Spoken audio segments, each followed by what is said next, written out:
You don't need that job anymore.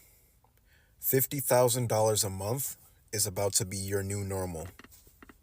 And the reason I know this is because I'm about to teach you something that I wish I knew a long time ago. You know what a trust fund is, right?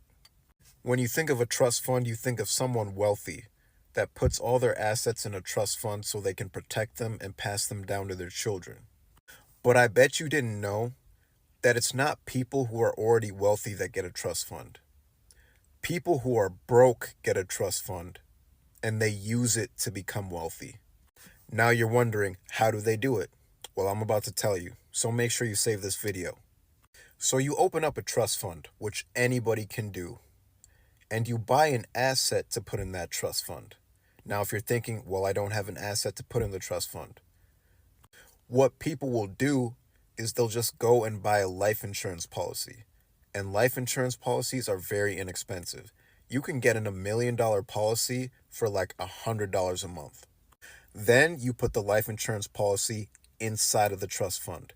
Now the trust fund is worth $1 million if you bought $1 million policy to put in the trust fund. And then you do what the ultra rich do.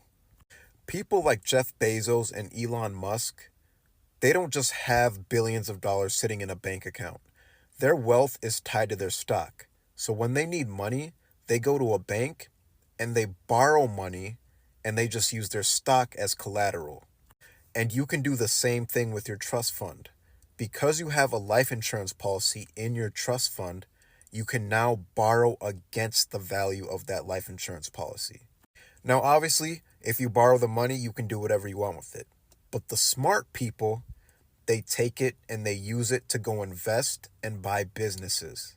They'll go out and they'll buy small franchises, or they'll team up with other investors and go out and buy things like apartment buildings.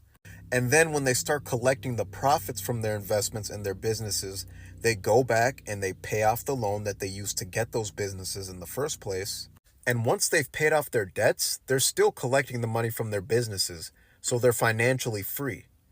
And as long as they continue to save and reinvest that money, they're now financially free and can start creating generational wealth for their family. And this is just one of the many things that people do to create wealth that we just don't know about. And if you're wondering where I learned all of that, it's in the book called Wealth Secrets. If you want to grab it, I have it linked in my bio. And if I were you, I would get it and I would try and learn as much as possible from that book. There's a ton of ways to create wealth with resources that are already available to us. We're never going to create wealth